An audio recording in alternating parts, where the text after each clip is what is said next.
어제도 말씀드렸지만 이 다니엘서는 그 이스라엘 백성들이 이제 바벨론의 포로로 잡혀간 이야기죠. 그러니까 그 배경이 이스라엘 지역이 아니고 바벨론이라고 하는 멀리 떨어진 곳에 있는 겁니다. 이 바벨론이라고 하는 것은 이방 땅이죠. 그리고 하나님을 믿는 그런 민족이 아닙니다. 그래서 이스라엘 백성들이 자기들이 머물던 그곳과 환경이 완전히 다르죠. 그런 곳에 이제 4명의 소년들이 착출된 겁니다. 그러니까 본인들이 원해서 간 것이 아니라 포로로 끌려갔으니까요. 그러니까 끌려간 사람들 중에서 아주 지혜로운 사람, 똑똑한 사람, 그리고 왕궁에서 그들을 잘 키워서 그냥 잘 활용할 수 있는 사람들을 뽑은 겁니다. 그 4사람의 이름이 이제 어제 본문에 나왔었죠. 자, 이들은 그 외적인 조건만 갖추고 있을 뿐 아니라 굉장히 신앙심이 좋은 사람이었죠. 하나님을 잘 믿는 사람이었어요. 이 하나님을 잘 믿는 사람이 그런 하나님을 믿는 지역이 아닌 다른 곳에서 적응하며 산다는 것이 쉬운 것은 아니죠. 그러니까 신앙적으로 여러 가지 어려움이 있었을 겁니다. 그 어려움 있는 상황 속에서 어떻게 이들은 신앙을 지키며 살아가는가 하는 것이 이제 잘 나타나 있죠. 오늘 그것을 좀 볼 수 있게 되는데요. 자, 이들 중에 이제 특별히 다니엘이 어떻게 이 어려운 상황에 살았는가. 첫 번째는요, 다니엘은 뜻을 정하여 살았다 하는 말씀을 하고 있죠.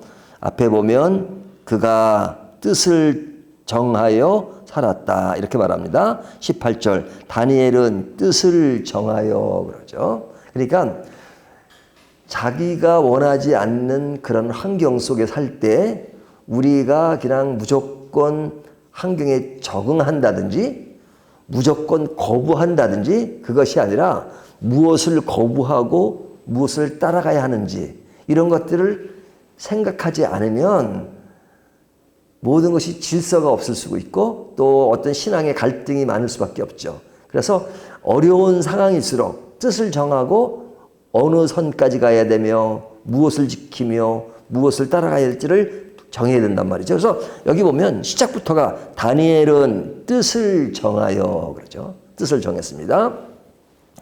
자, 이 뜻을 정한 다니엘이 있는 곳은 어디였어요? 바벨론 중에서도 왕궁이었습니다. 그러니까 이 왕궁이라고 하는 것은 굉장히 좋은 환경이죠. 포로로 많은 사람이 끌려갔지만 다 왕궁으로 간 것이 아니라 어떤 사람들은 그 왕궁과는 비교할 수 없는 아주 그런 좋지 않은 환경으로 간 사람들도 있겠죠. 근데 이들은 아주 좋은 환경에서 잘 먹고 뭐 그런 위치에 있는 거죠. 그래서 이 바벨론이라고 환경은 그 당시에 이스라엘에 비하면 굉장히 강대국이었습니다. 그래서 70년 이후에 이 사람들이 이제 다시 돌아오게 되잖아요. 돌아올 때 1차 기한, 2차 기한, 3차 기한이 있을 때 이스라엘 백성이 다 돌아온 건 아닙니다. 남아있는 사람도 굉장히 많았죠. 그 남아있는 사람들은 그동안 오랫동안 살았으니까 뭐 한 세대가 지나고 두 세대가 지나니까 그 지역이 살기가 좋으니까 우리는 그냥 여기서 계속 남아 살겠다. 그리고 산 사람도 많죠. 우리가 미국으로 이민 간 사람들이 다 돌아오는 것이 아니고 그냥 평생 그 다음 세를 이어서 미국에 살듯이 이 바벨론이라고 하는 좋은 환경에서 살았습니다. 이스라엘 사람들이 오랫동안 이렇게 자기 나라를 잃고 있다가 1948년도에 다시 돌아왔잖아요. 그때도 그 외국에 흩어져 있는 디아스포라 이 사람들이 다 돌아온 것이 아니에요. 사실은 이렇게 서민들이 많이 돌아왔고 돈 있는 사람들이 이렇게 돈을 보내주고 그리고 이제 일부가 돌아왔죠. 마찬가지로 이 다니엘서도 그 다 돌아온 건 아니었는데 지금 다니엘과 그의 친구들은 지금 굉장히 좋은 환경에 있었던 겁니다. 그리고 특별히 왕이 지시를 해가지고 이들에게 좋은 음식 또 이들을 잘 대우하라. 그래서 신하들도 그들을 함부로 대할 수 없는 그런 위치에 있었습니다. 그러니까 이들은 특수 특징에 해당되는 사람들이죠. 자, 이런 특성과 좋은 환경이라 할지라도 그들이 가지는 갈등은 뭐예요? 신앙적인 갈등이죠. 환경이 더 좋기 때문에 사실은 이 갈등을 더 느꼈을런지도 모르죠. 그러니까 이 좋은 환경에서 신앙을 지킬 때 어떤 선은 따라가고 어떤 선은 따라가지 말아야 되는가. 그것이 명료한 것도 있지만 또 애매한 부분도 있잖아요. 그런 것들을 잘 보고 살려면 뜻을 분명히 정하고 그것에 해야 될 건가 하지 말아야 될 것 이런 것들 또 받아야 될 건가 받아들이지 말아야 할 건가 하는 것을 냉정하게 볼 수 있는 그런 신앙적 판단이 필요했던 거죠. 근데 그런 판단을 그냥 아직은 어린 다니엘이지만 그런 상황 속에서 어떻게 했다고요? 뜻을 정했다. 이 뜻을 정했다는 말은 진짜 대단한 겁니다. 오늘날 우리가 이 세상에 살잖아요. 우리가 이 세상에 살 때 다 믿는 사람들이 아니잖아요. 믿지 않는 사람들 세계 속에 살죠. 그래서 우리는 믿지 않는 사람과 상대하지 않겠다. 이렇게 살 수가 없잖아요. 버스를 탈 때 운전기사분에게 물어봐요. 당신 예수 믿습니까? 안 믿습니까? 안 믿어요. 그러면 안 할까? 이 버스 안 타. 그러지 않잖아요. 물어보지도 않죠. 타는 거죠. 안 타면 극단이잖아요. 살 수도 없는 것이고. 그러니까 이 세상에는 믿는 사람들끼리만 사는 것이 아니고 믿지 않는 사람들이 더 많아요. 그런 속에서 사는 겁니다. 그래서 우리 주변은 기독교적인 가치관이나 그런 걸로 다 사는 것이 아니라 그렇지 않고 다른 환경 속에 살지만 그런 상황 속에서 우리 크리스찬들이 어떻게 살아가야 되는가 하는 것을 늘 생각해야죠. 그 생각하는 게 뭐예요? 뜻을 정하는 거죠. 뜻을 정하는 것. 그래서 우리가 늘 말씀을 보고 말씀 속에서 우리와 다른 문화 속에서 우리가 어떻게 살아야 할 것인가 할 때 뜻을 정하는 것이 중요합니다. 자, 뜻을 정하고 실천할 때는 현실적으로 어려움들이 많죠. 지금 왕의 음식을 이들에게 주잖아요. 근데 이들 음식 중에서 이들이 거절한 것이 있습니다. 그 거절하는 것은 쉬운 일이 아니죠. 왜냐하면 자기들만 다치는 것이 아니라 또 그 중간 과정에서 그것을 행하는 사람, 여기는 환관장, 이 사람이 왕이 그들에게 잘 먹여서 아주 건강한 모습을 보이라고 하는데 그것을 안 주면 왕의 명령을 듣지 않은 것이니까 자기 목이 날아간다. 이렇게 말하죠. 제가 오늘 성경 다 읽진 않겠습니다. 그러니까 다니엘이 그러면 우리를 시험해보라. 열흘 동안 우리가 그런 채식만 먹고 그래서 얼굴 상태가 안 좋아지면 하면서 어떤 제안을 하잖아요. 이런 것은 분명히 그런 그 당시에 이방인들이 제사 음식이라든지 또 신앙적으로 그 당시 부정하게 여겼던 그런 것들을 거절하는 것, 거절하는 것은 뜻을 정해놓고 거절해야 되겠다 해서 거절하는 거잖아요. 하지만 그런 것들을 무조건 거절하는 것이 아니라 지혜롭게 어떻게 해야 되는가 하는 것을 보여주고 있단 말이죠. 그러니까 우리가 이 생을 살아갈 때 yes, no를 분명히 해야 될 것이 있고 그 다음에 yes, no를 지혜롭게 어떤 부분은 yes가 어떤 부분은 yes가 아니고 그래서 늘 강조하지만 우리에게는 이런 흑백 논리의 한 부분이 있고 또 아주 그런 융통성 있는 논리가 같이 공존해요. 그래서 그 목숨 걸 일이 있으면 예수 노를 분명히 할 것은 진짜 흑백 논리여야 돼요. 예수 그리스도 외에 구원이 있느냐 없느냐 그러면 저는 그건 절대 예수 그리스도 외에는 구원이 없다. 그거는 어떤 차별법에서 걸리는데 그래도 할 수 없어요. 반드시 그거는 예수 노예요. 하지만 목숨 걸지 않을 일에 목숨 거는 것처럼 바보는 없죠. 예? 목사가 새벽기도 설교할 때 뭐 넥타이를 매야 되느냐 안 매야 되느냐 뭐 교회에서 목사가 가운을 입어야 되느냐 가운을 입지 말아야 되느냐 그것은 상황에 따라 다를 수 있는 거죠. 또 목회자의 철학에 따라서 다를 수 있는 거잖아요. 그 목숨 걸 일은 아니란 말이죠. 내가 가운을 안 입는데서 왜 가운 입는 목사는 왜 그래 이렇게 할 필요도 없는 것이고 외국 교회 가면은 대부분 영국 교회는 찬송 부를 때 다 일어나잖아요. 우리는 앉아서 부르고 그럼 거기에 서 있는 사람들은, 거기 있는 사람들은 왜 찬송 부를 때 한국 교회들은 다 앉아서 부르나? 그럴 거 아니에요. 그 문화에 젖으면, 어떤 신앙적 문화에 젖으면 자기 스타일에 맞는 것으로 보는데 일어설 수도 있고 앉을 수도 있고, 그것에 목숨 거는 것처럼 어리석은 것은 없죠. 그러니까 여기도 보면 다니엘의 뜻을 정해놓고 분명히 목숨 걸 것은 목숨 걸고 아닌 것은 또 아니고 하는 것을 분명히 하는 것을 볼 수 있습니다. 그래서 여기 보면 그 음식을 거절하지만 10일 동안 시험해 보라고 그렇게 말하잖아요. 여기에는 뭐가 있는 거냐? 확고한 뜻, 각오, 지혜, 그리고 뭐가 필요한 거예요? 가장 중요한 믿음이 필요한 거죠. 믿음. 그러니까 10일 후에 어떻게 될지 어떻게 알아요? 하지만 여기 뒤에 보면 다니엘이 모든 환상과 꿈을 깨달아 알더라 하는 것을 보면 늘 하나님과 깊은 교제가 있었던 것을 볼 수가 있죠. 그러니까 이 모든 것들은 성경에 자세히 기록되지는 않았지만 모든 것을 하나님께 의지하는 믿음이 있었다는 거죠. 우리가 채식만 먹어도 하나님께서 분명히 이 모든 일을 잘 해결해 줄 수 있다는 확고한 믿음이 있었죠. 그래서 어떨 때는 참 믿음이라고 하는 것은 무모해 보일 때가 있어요.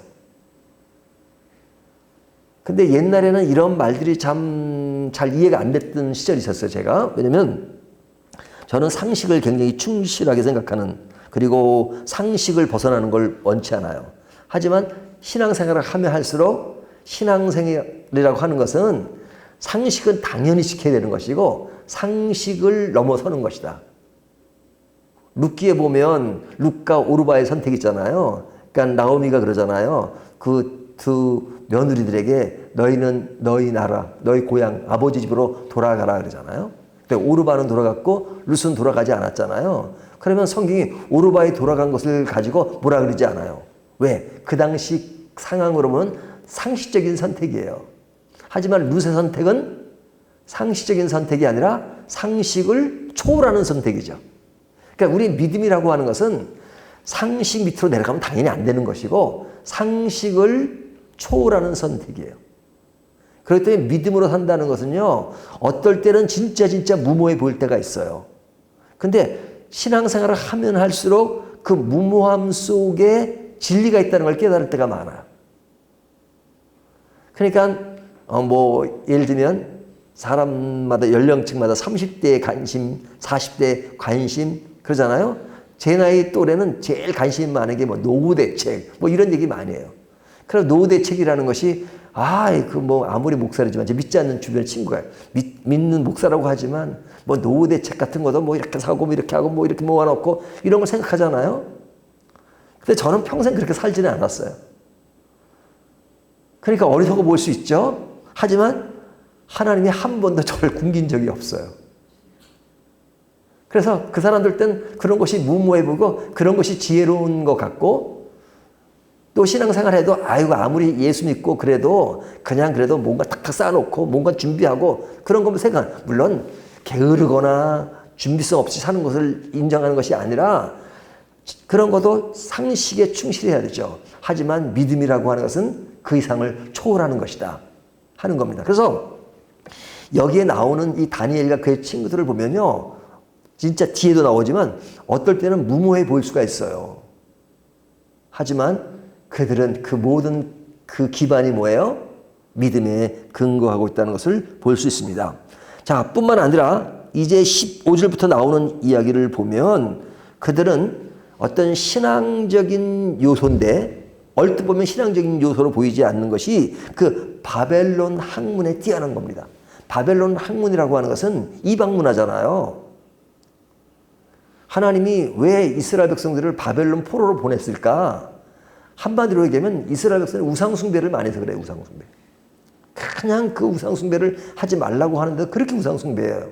그러니까 하나님이 몽둥이를 주신 거야. 너희가 이렇게 우상숭배를 좋아하냐? 그러면 우상이 깔려있는, 널려있는 그 나라로 널 보내겠다 해가지고 바벨론을 포로로 보낸 겁니다. 그러니까 바벨론 가니까 우상투성이죠. 너희가 우상을 좋아하면 우상 시큰 섬겨라.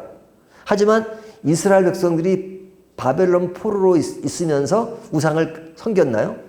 물론 섬기고 그러기도 했죠. 하지만 이스라엘 본국에 있을 때처럼 그런 우상에 집중하지 않았어요. 우상을 멀리했어요. 그리고 고국을 그리워하고 성전을 그리워했어요. 그러니까 하나님이 그러고서 내보니까 사람들이 이제 반작용이 있었던 거죠. 그래서 이스라엘 백성들이 기한해가지고 제일 먼저 한 것이 뭐예요? 성전을 다시 재건하는 것이잖아요. 그리고 고국을 그리워했어요. 우상을 널리게 해놓으니까 아니라고. 그래서 실제로 바벨론 포로 이후에 그런 보이는 가시적인 우상에 대한 것들은 많이 사라졌어요. 그 이후로 단지 그런 마음의 우상이라든지 뭐 이런 것들은 여전히 남아있지만 그런 눈에 보이는 이렇게 상을 만들어 놓은 그런 우상은 많이 사라진 것을 볼 수 있어요. 그런데 이들은 이곳에서 그런 바벨론의 학문이나 이런 것들을 이것은 이방 문화니까 우리는 거절하는 데가 아니라 그것은 다른 사람들보다도 열심히 공부하고 연구하고 그리고 왕이 물어볼 때 다른 사람보다 더 뛰어나게 그 일을 감당했다는 것을 볼 수 있죠. 그러니까 우리 믿는 사람들은요, 신앙생활도 잘해야 되지만 일반 삶 속에서 공부도 열심히 해야 돼요. 직장생활 하면 직장생활도 열심히 해야 돼요. 집에서 기도 열심히 하지만 직장 시간 중에 성경 펴놓고 기도만 하는 것이 옳은 것은 아니에요. 예? 일반 직장 믿지 않는 사람들이 운영하는 그런 직장생활을 한다 할지라도 그런 일들에 충실하고 또 자기의 성과도 드러내고 그리고 최선을 다하고 성실한 모습을 보여주고 그런 가운데 우리의 신앙을 아주 돈독히 하는 것, 그것이 중요하죠. 그래서 오늘 본문에서 강조되는 것은 뜻을 정한 이 다니엘 그 삶 속에는 어떤 것을 잘 받아들이고 어떤 것은 거절하고 하는 것이 명료했던 것이죠. 그래서 신앙을 지킨다는 것은 그런 것들을 잘 파악하는 것이다 하는 것을 오늘 본문이 우리에게 이야기해 주고 있는 겁니다. 성도가 이 세상을 살 때는 뜻을 정하고 승낙할 것과 거절할 것과 지켜야 될 것과 아니면 벗어나야 될 그런 모든 것들을 늘 감지하고 살아가는 것이 중요하다. 그러려면 어떻게 돼요? 말씀에 충실해야 돼요. 말씀에. 그리고 확고한 신앙적 가치관을 가지고 우리가 어떻게 살아야 될 것인가 방향을 분명히 정하는 것, 이것이 너무너무 중요하다 하는 것을 오늘 본문이 말씀해 주고 있습니다. 이 말씀 따라서 오늘도 그때처럼 뜻을 정해서 하루, 내일, 모레의 길을 아름답게 걸어가는 저와 여러분이 되시기를 주님의 이름으로 축원합니다.